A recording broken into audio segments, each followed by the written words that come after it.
Who would help her with the dishes, the vacuuming, everything else? If I were married, but that was ridiculous, wasn't it? It wouldn't work. Not with a husband. She couldn't imagine him wanting to stay home with her all day. He would want his own space. He might even think she craved attention, that she would do anything for it.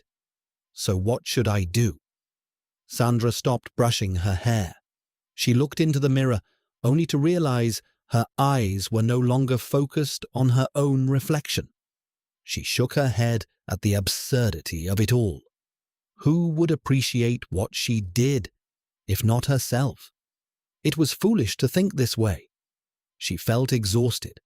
The first thing she heard when she woke was the doorbell. Her voice sounded hoarse.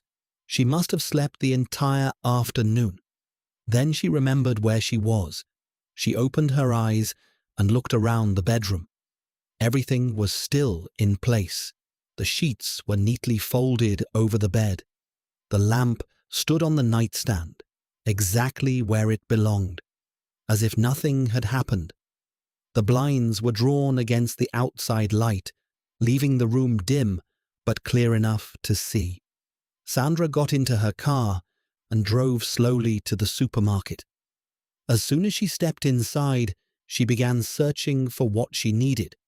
After finishing her shopping, she headed back home. But as she approached the counter, a wave of unease washed over her, the same feeling as last night.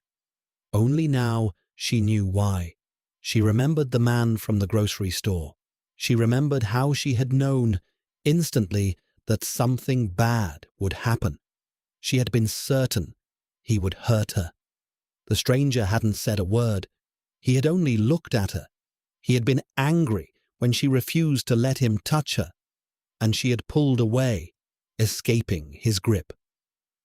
Sandra trembled again. She couldn't understand people like that. But I could always imagine the worst, she thought, turning off the bathroom light and heading upstairs to finish her nightly routine. As soon as she entered her room, she stopped in front of the mirror hanging above the dresser. A faint shadow lingered on her face. Her hair looked dull, lifeless, so different from the way it usually shone during the day.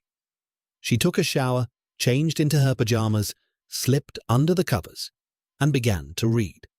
She tossed and turned restlessly until at last she fell asleep, dreaming of Ethan and his smile